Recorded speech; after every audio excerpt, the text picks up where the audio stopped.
ಇಂದೇ ಡೌನ್ಲೋಡ್ ಮಾಡಿ ಮತ್ತು ನಿಮ್ಮ ನೆಚ್ಚಿನ ಶೋಗಳನ್ನು ಆನಂದಿಸಿ.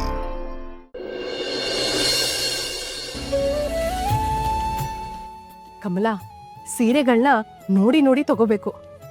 ಸರಸ್ವತಿ ಮುಖಕ್ಕೆ ಯಾವ್ ಚೆನ್ನಾಗ್ ಒಪ್ಪತ್ತೋ ಅದನ್ನ ಆರಿಸ್ಕೋಬೇಕು. ಸರಿ ಅಕ್ಕ. ನೀನು ಏನ್ ಸಂಕೋಚ ಮಾಡ್ಕೋಬೇಡ. ಯಾವ ಸೀರೆ ಬೇಕೋ ಅದನ್ನ ತಗೋ.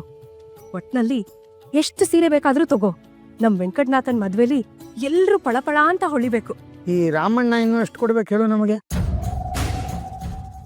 ನಾನಂತೂ ವೆಂಕಟನಾಥನ್ ಮದ್ವೆ ಸಂಭ್ರಮ ನೋಡೋದಕ್ಕೆ ಕಾಯ್ತಾ ಇದ್ದೀನಿ. ಆ ಸಂಭ್ರಮನ ಸ್ಮಶಾನ ಮಾಡಬೇಕು ಅಂತ ನಾನಿಲ್ಲಿ ಕಾಯ್ತಾ ಇದ್ದೀನಿ. ಆದರೆ ನಾನು ಇಟ್ಟಿದ್ದು ಯಾವುದು ಹಣ್ಣು ಆಗ್ತಾ ಇಲ್ವೇ, ಎಲ್ಲ ಕಾಯಿ ಆಗ್ತಾ ಇದೆ. ಆಚಾರ್ಯರೇ, ನೀವು ಬರೀ ವಿಘ್ನ ಸೃಷ್ಟಿ ಮಾಡ್ತಾ ಇದ್ದೀರಾ. ಆದ್ರೆ ವಿಘ್ನ ನೀವು ಹೊರಕ ಅವ್ರ ಕಡೆ ಇದಾನಲ್ಲ, ಯಾಕೆ ಸುಮ್ಮನೆ ವ್ಯರ್ಥ ಪ್ರಯತ್ನ ಮಾಡ್ತೀರಿ?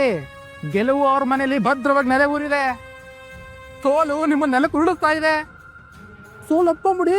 ಜಯ ಬಾಯಿ ಪ್ರಾರಬ್ಧ.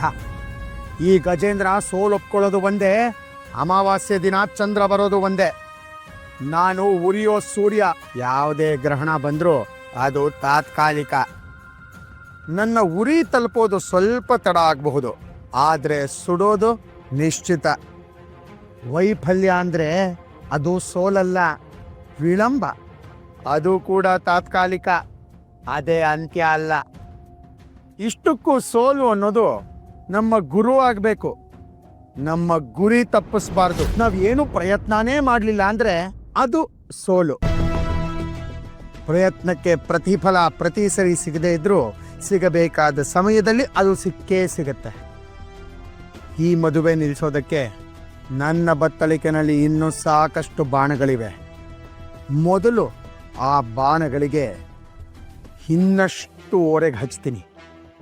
ಈ ಸರಿ ತಿವಿದ್ರೆ ಗಾಯ ಅಲ್ಲ, ಪ್ರಾಣನೇ ಹೋಗುತ್ತೆ.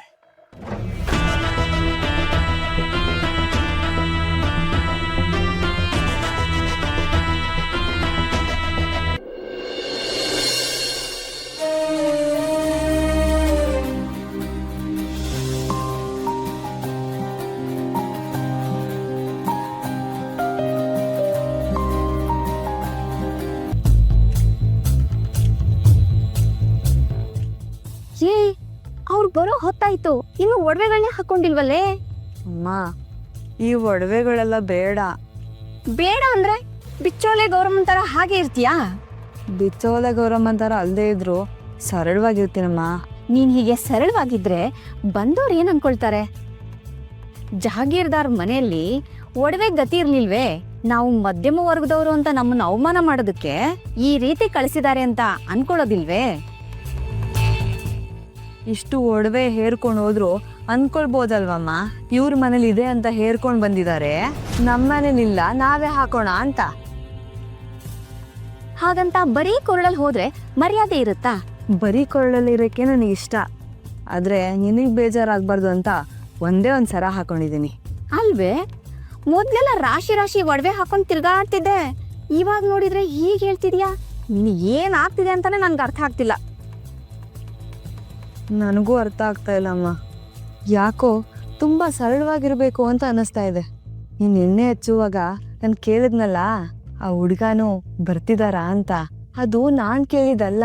ಮತ್ತೆ ನನ್ ಮನ್ಸಲ್ಲಿ ಕೇಳು ಅಂತ ಯಾರೋ ಒತ್ತಡ ಹತ್ತಂಗಾಯ್ತು. ತಕ್ಷಣ ಕೇಳ್ಬಿಟ್ಟೆ. ಆಮೇಲೆ ಅನ್ನಿಸ್ತು ನಾನು ಕೇಳಬಾರ್ದಾಗಿತ್ತು ಅಂತ.